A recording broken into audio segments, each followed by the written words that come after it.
स्वागत है आप सभी का एक बार फिर से हमारे YouTube channel the brilliant institute पर। दोस्तों, ये आपके टॉप 40 क्वेश्चन हम साइंस के लेकर आए हैं, जो कि नवोदय और एक्सीलेंस और अन्य जितने भी कॉम्पिटिटिव एग्ज़ाम हैं, चाहे वो नवोदय के अलावा एक्सीलेंस, आर्मी स्कूल या किसी का भी हो, श्रमोदय हो, जो भी जितने भी एंट्रेंस एग्ज़ाम होते हैं उसके लिए बहुत ही इम्पोर्टेंट क्वेश्चन है। तो हम आपके साथ ये 40 क्वेश्चन टोटली इनके बारे में बात करेंगे, और जिस भी स्टूडेंट को दिक्कत होती है या समझ में नहीं आता है तो हमको पर्सनली मैसेज करके आप हमसे पूछ सकते हैं। चलिए क्वेश्चन नंबर पहले की बात करते हैं। क्या लिखा है इसमें पहले में, जैसे क्वेश्चन आपने पढ़ा देख लिया होगा। पहला क्वेश्चन है कि मानव में गुणसूत्रों की संख्या कितनी है? 46 है। ये एक बहुत इंपॉर्टेंट क्वेश्चन है, कई बार पेपर में पूछा जा चुका है कि मानव के अंदर गुणसूत्रों की संख्या कितनी है, तो 46 है। अगर क्वेश्चन नंबर हम सेकंड की बात करें हम, तो सेकंड में लिखा है कि मानव में द्विगुणित क्रोमोसोम की संख्या कितनी है, तो ये है 23। ठीक है, क्योंकि जोड़े में अगर पूछा जाए तो 46 होती है, और संख्या में गुणसूत्र में द्विगुणित में पूछे तो 23 के जोड़े होते हैं। टोटल कितने होते हैं? कुल 46 होते हैं। ठीक है भाई। नेक्स्ट क्वेश्चन आपने ये लिखा है कि ए, बी और ओ रक्त समूह का पता किसने किया, या इसके फाउंडर कौन है, या इसकी खोज किसने की, कुछ भी कह सकते हैं। तो इसकी खोज करने वाले क्या हैं? Karl Landsteiner. इन्होंने इनकी खोज की थी भाई। ठीक है, इन पर वैसे इसका ध्यान रखना। नेक्स्ट क्वेश्चन है कि एपिथीलियल बोलते हैं या एपिथीलियम ही भी बोलते हैं इसको। तो ये ऐसा टिश्यू है, यानी कि ऊतक है, जो घाव बनने में सहायक होता है, जैसे कि आपने ये क्वेश्चन देख लिया होगा। नेक्स्ट क्वेश्चन है कि मनुष्य के शरीर में सबसे मोटी त्वचा बोले तो स्किन ये कहाँ की होती है? तो एड़ी की सबसे ज़्यादा होती है भाई। और दूसरा दिया है सबसे पतली त्वचा कहाँ की होती है? तो पलकों की। ये सबसे सेंसिटिव स्किन होती है, जिसको कि आपने देख लिया होगा। नेक्स्ट क्वेश्चन है कि मानव के शरीर में लगभग 206 हड्डियां पाई जाती हैं। ये बात तो आपको भी मालूम है, ये पेपर ओरिएंटेड बहुत इंपॉर्टेंट क्वेश्चन है।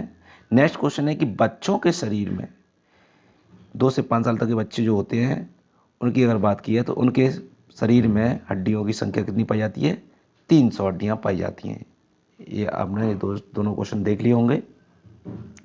नेक्स्ट क्वेश्चन है कि मानव शरीर में रीढ़ की हड्डियां कितनी होती हैं? रीढ़ की हड्डियों की अगर बात की, रीढ़ की हड्डी होती है, उसके अंदर बीच में कॉलम टाइम है कि टोटल 33 होती हैं, कशेरुका जिसे बोलते हैं अपन। ठीक है भाई, तो ये आपके अंदर कितनी है? 33 है। नेक्स्ट क्वेश्चन है कि मानव शरीर में पसलियों की संख्या जोड़े में बताइए। तो पसलियों की संख्या जोड़े में कितनी है? 12 जोड़ी होती हैं। ठीक है भाई, ये बहुत इंपॉर्टेंट क्वेश्चन है। नेक्स्ट क्वेश्चन के आगे बढ़ेंगे हम। नेक्स्ट क्वेश्चन है, जैसे कि नेक्स्ट क्वेश्चन आपने देख लिया होगा कि ये लिखा है क्या? ह्यूमरस नामक हड्डी। ह्यूमरस नामक हड्डी जो कि हाथ की सबसे ऊपरी मतलब भुजा जैसे बोलते हैं, उसमें पाई जाती है। नेक्स्ट क्वेश्चन कौन सा है कि मनुष्य के शरीर की सबसे बड़ी हड्डी, यानी कि जिसको अपन जांग की हड्डी सबसे बड़ी होती है, फीमर, जिसमें इसको फीमर बोला जाता है। जांग की हड्डी थाई जिसे बोलते हैं इंग्लिश में। फीमर की हड्डी, जो फीमर है हड्डी, वो सबसे बड़ी हड्डी होती है, सबसे शरीर की सबसे बड़ी हड्डी मानी जाती है। ये बहुत इंपॉर्टेंट क्वेश्चन है। नेक्स्ट क्वेश्चन है कि मनुष्य का जो हृदय होता है, मतलब कि अपना जो हार्ट होता है, जो किस झिल्ली के अंदर बंद होता है? ये अंदर से ऊपर ढका हुआ होता है, इसका नाम है पेराकार्डियम झिल्ली, जैसे कि आपने ये देख लिया होगा। ठीक है भाई। नेक्स्ट क्वेश्चन है कि मनुष्य का जो हृदय एक बार में कितनी बार धड़कता है? तो कम से कम बहुत इंपॉर्टेंट क्वेश्चन है, 72 टाइम्स ये हृदय अपना धड़कता है। नेक्स्ट क्वेश्चन है कि यकृत मनुष्य के शरीर की सबसे बड़ी क्या है? ग्रंथि है। वो पूछता है डांट गया, सबसे बड़ी ग्लैंड जो बोलते हैं ग्रंथि कौन सी है मनुष्य की? ये कौन, क्या नाम है इसका? यकृत। बोले तो लीवर। ठीक है भाई, तो लीवर को ध्यान रखना है आपको। नेक्स्ट क्वेश्चन है कि मस्तिष्क में पाई जाने वाली सबसे छोटी ग्रंथि, तो उसका नाम, छोटी ग्रंथि का नाम क्या है? पीयूष ग्रंथि, जैसे कि आपने ये भी ध्यान दे दिया होगा। ठीक है भाई, पीयूष ग्रंथि है। और पीयूष ग्रंथि को ही हम क्या कहते हैं? मास्टर ग्रंथि कहते हैं, क्योंकि ये मटर के दाने की तरह होती है और अपने जो ब्रेन होता है इसमें छोटे से एंकलोन नीचे की तरफ पाई जाती है और ये पूरी जितनी भी ग्लैंड्स होती हैं उनको सबको कंट्रोल करती है। ठीक है भाई। नेक्स्ट क्वेश्चन है पैनक्रियाज, जैसे कि आपने देख लिया होगा। पैनक्रियाज की बात करेंगे। पैनक्रियाज मानव शरीर की सबसे महत्वपूर्ण ग्रंथि है। ठीक है भाई, पैनक्रियाज जिसे बोलते हैं। नेक्स्ट क्वेश्चन है कि मस्तिष्क में स्थित पिट्यूटरी ग्रंथि से, यहाँ से क्या हार्मोन, जितने भी हार्मोन्स होते हैं मस्तिष्क में तो स्थित होती ही है और इससे क्या निकलते हैं, हार्मोन्स निकलते हैं जो जिसका मतलब क्या है, जैसे कि पिट्यूटरी ग्लैंड जो है वहाँ से हार्मोन रिलीज होगा, जिसके ज़्यादा अगर हार्मोन रिलीज हो गया तो भीम का शरीर भी हो सकता है, कम रिलीज हुआ तो बौना भी रह सकता है और छोटा भी, जैसा भी है। तो जो पिट्यूटरी ग्लैंड के ऊपर हार्मोन्स पर डिपेंड करता है। ठीक है भाई। नेक्स्ट क्वेश्चन है कि मानव शरीर में पाई जाने वाली अंतःस्रावी ग्रंथि, मतलब कि अंतःस्रावी ग्रंथि विहीन किसको कहते हैं, ये है अंतःस्रावी ग्रंथि। इसको क्या कहते हैं, ग्रंथि विहीन कहते हैं, इसमें कोई ग्रंथि नहीं पाई जाती हैं। नेक्स्ट है कि नाड़ी, जैसे कि हम नाड़ी को पकड़ के भी बता सकते हैं कि धमनी, तो धमनी को सब चेक करते हैं। नाड़ी दर जैसे बोलते हैं कि नाड़ी के आपकी किस तरह की चल रही है, तो आप धमनी को चेक करके बता दोगे कि आपकी हार्ट बीट या आपका जो नाड़ी है किस तरह की चल रही है, तो आप इस तरह को बता सकते हो क्योंकि ये हृदय से कनेक्ट रहती है। ठीक है भाई। नेक्स्ट क्वेश्चन है लैक्रिमल। लैक्रिमल ग्रंथि क्या होती है, आंसू ग्रंथियाँ होती हैं, यहाँ से आंसू रिलीज होते हैं जिसे बोलते हैं भाई। ठीक है भाई, श्वेत ग्रंथि अभी बोलते हैं, श्वेत ग्रंथि या लैक्रिमल ग्रंथि, हिंदी में बोलते हैं श्वेत ग्रंथि। ठीक है भाई। नेक्स्ट क्वेश्चन है कि मनुष्य के गले में थायराइड व पैराथायराइड ग्रंथि पाई जाती है। देखो भाई, अगर आप आयोडीन की कमी करते हो खाने में तो भाई आपको ये ग्रंथि आपको डिस्टर्ब होगी और आपको क्या हो जाएगा, घेंगा नामक रोग हो जाएगा। और क्योंकि दिक्कत क्या है, क्योंकि थायराइड की ग्रंथि में कमी आती है भाई। ये क्या है, इसको प्रॉपर आयोडीन की कमी मिलेगी तो ये थायराइड जो ग्रंथि है ये इसको प्रॉब्लम होगी और इससे क्या होगा, आपको घेंगा रोग हो सकता है। ठीक है भाई। तो आयोडीन खाना भी जरूरी है भाई व्यक्ति को।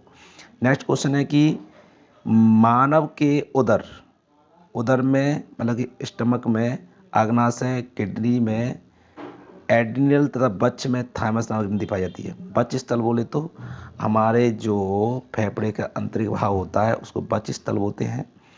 और जो हमारा आग्नाशय है, जो जिसे बोल रहे हैं उदर के अंदर आग्नाशय, किडनी में एड्रिनल तथा बच्च में थाइमस नामक ग्रंथि पाई जाती है। इतनी ग्रंथियों के नाम दे दिए भाई। उदर बोले तो हमारे पेट के अंदर कौन कौन से, आग्नाशय ग्रंथि है, एड्रिनल ग्रंथि है और कौन सी है, एक थाइमस ग्रंथि है जो हमारे टेम्परेचर को क्या करती है, मीडियम या बराबर करके रखती है। नेक्स्ट पढ़ते हैं कि भाई ऐसी ग्रंथि का नाम बताओ जिसके लुप्त हो जाने से व्यक्ति बता सक जाता है कि भाई बुढ़ापा नज़दीक है। उसका नाम है थाइमस ग्रंथि। ठीक है भाई, थाइमस ग्रंथि है और ये वृद्धावस्था के में होते होते ये लुप्त हो जाती है भाई। ठीक है। और हाइपोथैलेमस अगर बात की जाए तो जैसे कि मैं अभी इसकी बता रहा था, हाइपोथैलेमस, ये हाइपोथैलेमस क्या करती है, बॉडी के टेम्परेचर को एक समान बना के रखती है। नेक्स्ट क्वेश्चन है कि आयोडीन कमी से जो गलगन लिखा हुआ है, यानी कि गलगन बोलो या घेंगा रोग बोलो एक ही बात है। घेंगा रोग भी होता है थायराइड ग्रंथि की अवृद्धि कारण। मैंने अभी जस्ट आपके ऊपर ये क्वेश्चन पूरा रिपीट किया था, आप ये दोबारा क्वेश्चन रिपीट हुआ है। नेक्स्ट क्वेश्चन है कि आग्नाशय ग्रंथि मानव शरीर में अंतःस्रावी और बहिःस्रावी दोनों का जो आग्नाशय है भाई, कोई क्वेश्चन आपके में ऐसा आएगा, ऐसी ग्रंथि का नाम बताइए जो अंतःस्रावी भी है और बहिःस्रावी भी है, उसका नाम क्या है, आग्नाशय ग्रंथि। नेक्स्ट क्वेश्चन है कि इंसुलिन निस्सारण के लिए कौन सा उत्तरदायी होता है। जो भाई सीधी बात ये है कि इंसुलिन मतलब कि सीएजे भाई डायबिटीज को कंट्रोल करने वाला एक हार्मोन है, इसका नाम है इंसुलिन, जो कहाँ से निकलता है भाई, आग्नाशय ग्रंथि से, जैसे कि आपने पढ़ लिया होगा। नेक्स्ट क्वेश्चन है कि एड्रिनल ग्रंथि से जीवन रक्षक हार्मोन, सीधी बात है भाई, आपको गुस्सा, खुशी, दिमाग में जितने भी प्रोसेस चलती है सब एड्रिनल ग्रंथि से हार्मोन रिलीज होने के कारण से ही चलती है। तो एड्रिनल ग्रंथि को हम क्या कहते हैं, जीवन रक्षक हार्मोन बोलते हैं, या इसको लड़ो और उड़ो हार्मोन भी बोलते हैं। ठीक है भाई, ये क्वेश्चन बहुत इंपॉर्टेंट है। नेक्स्ट क्वेश्चन है कि परावटु या अंतःस्रावी ग्रंथि पीयूष ग्रंथि के स्वतंत्र कार्य करती है। परावटु ग्रंथि या अंतःस्रावी ग्रंथि बोलती है, पीयूष ग्रंथि के लिए स्वतंत्र कार्य करती है भाई, ठीक है, इसको ध्यान रखना। नेक्स्ट क्वेश्चन है कि ऑक्सीटोसिन हार्मोन, ऑक्सीटोसिन हार्मोन जैसे कि आपने देख लिया, नाम पढ़ा है ये ऑक्सीटोसिन हार्मोन। ऑक्सीटोसिन हार्मोन करने वाली ग्रंथि का है ऑक्सीटोसिन हार्मोन, सीधी बात है, ऑक्सीटोसिन जो हार्मोन है वो कहाँ से रिलीज होता है, पीयूष ग्रंथि से रिलीज होता है, ठीक है भाई। नेक्स्ट क्वेश्चन है कि पीनियल ग्रंथि मस्तिष्क में उपस्थित होती है, सीधी बात है, पीनियल नामक ग्रंथि कहाँ होती है, मस्तिष्क में उपस्थित होती है, ठीक है भाई। नेक्स्ट क्वेश्चन है विटामिन क्या है, विटामिन क्या है, कोई पूछा विटामिन क्या होते हैं, विटामिन कार्बनिक यौगिक होते हैं, ठीक है भाई। नेक्स्ट क्वेश्चन आता है कि विटामिन सी की कमी से क्या होता है, तो भाई मसूड़ों में क्या होता है, खून आता है भाई, इतना ध्यान रखना। नेक्स्ट क्वेश्चन आता है कि विटामिन सी किस में पाया जाता है भाई, तो बताओगे खट्टे फलों में पाया जाता है भाई, ठीक है भाई। और विटामिन सी का सबसे उत्तम स्रोत कौन है, तो वो है भाई आंवला, विटामिन सी की अगर बात की जाए तो, ठीक है भाई। नेक्स्ट बात करते हैं कि विटामिन बी की कमी से क्या हुआ, हृदयघात रोग, हार्ट अटैक होता है भाई, अगर आपके अंदर विटामिन बी की कमी है तो ध्यान करना, विशेष कर ध्यान रखना। नेक्स्ट क्वेश्चन है कि मछलियों के यकृत में, मतलब मछली का जो कॉडली ऑयल होता है, मछलियों के ऑयल होता है, मछलियों के यकृत के तेल में विटामिन डी पाया जाता है भाई, सीधी बात है। नेक्स्ट क्वेश्चन है कि विटामिन ए की कमी से क्या होगा, तो सीधी बात दुनिया पढ़ के चली जाए, रतौंधी होती है, इसका रासायनिक नाम क्या है, रेटिनॉल, रेटिनॉल क्या होता है, तभी तो कहते हैं भाई विटामिन ए की कमी को दूर करना है तो गाजर आम पपीता खाओ और अंधेपन को दूर भगाओ, जैसे कि आपको विटामिन ए की कमी नहीं होगी अगर ये सब चीज़ खाते हो तो। नेक्स्ट क्वेश्चन है कि विटामिन के, विटामिन के जैसे कि आपने नाम पढ़ा है तो ये क्या है, रक्त का थक्का जमाने में बहुत सहायक होता है। नेक्स्ट क्वेश्चन है कि आँख के रेटिना पर वस्तु का प्रतिबिंब बनता है भाई, सीधा बनता है, वास्तविक बनता है, लेकिन उल्टा बनता है। रेटिना पर जो बात पक्की है कि प्रतिबिंब कहाँ बनता है, क्वेश्चन ये पूछेगा तो कहाँ बनता है, रेटिना बनता है, कैसा बनता है, वास्तविक उल्टा बनता है भाई, ठीक है। नेक्स्ट क्वेश्चन है कि मानव अंग में आँख का भाग क्या है, कॉर्निया, अंग में अगर पूछा जाए कॉर्निया क्या है, आँख का एक भाग है भाई, सीधी बात है, ठीक है। नेक्स्ट क्वेश्चन है कि नेत्रदान में आँख का, नेत्रदान जब आप नेत्रदान करना चाहते हो तो कौन सा भाग अगर दान करोगे, तो उसका नाम है कॉर्निया, कॉर्निया भाग आप क्या करोगे, दान करोगे। और नेक्स्ट क्या है कि आइरस का काम क्या है, पुतली के आकार का नियंत्रित करना, पुतली का जो आकार होता है तो नियंत्रित करता है भाई, ठीक है भाई, क्योंकि आइरस ही जो पुतली के आकार को नियंत्रित करता है। जब हमारी आंखों को प्रकाश कम मिलता है तो वो एकदम फैल जाती हैं, जब प्रकाश कम मिलता है फैल जाती हैं, और जब प्रकाश एकदम आ जाता है तो एकदम पुतली का आकार सिकुड़ जाता है। तो इसको कंट्रोल आयरिस का काम ही होता है, इसको कंट्रोल करना, पुतली को, पुतली ही मेन इंपॉर्टेंट होती है, ठीक है भाई। तो ये हमने आपके सामने ये 40 क्वेश्चन डिस्कस किए, और ये क्वेश्चन हमने आपको बहुत अच्छी तरह समझाने की कोशिश की, और जो इस तरीके हमने समझाने के बाद आपको भी कोई भी प्रॉब्लम हुई हो या समझ में नहीं आया हो या हमारा बनाया हुआ वीडियो आपको अच्छा लगा तो अपने दोस्तों में शेयर कीजिए, हमारे चैनल को सब्सक्राइब कीजिए, लाइक कीजिए, और इस तरीके से हमारे इस वीडियो में बने रहिए और अपने ज्ञान को बढ़ाते रहिए। ये बहुत ही 40 क्वेश्चन जो इम्पोर्टेंट हमने बताए, शुरू में बता दिया था कि ये सभी जितने भी एंट्रेंस एग्ज़ाम हैं उनके लिए बहुत ही महत्वपूर्ण है। तो ये हमारा बनाया हुआ वीडियो अगर आपको अच्छा लगे तो लाइक, सब्सक्राइब और दोस्तों में शेयर करने से ना कतराएं, ना भूलें। जय हिंद, जय भारत, वंदे मातरम।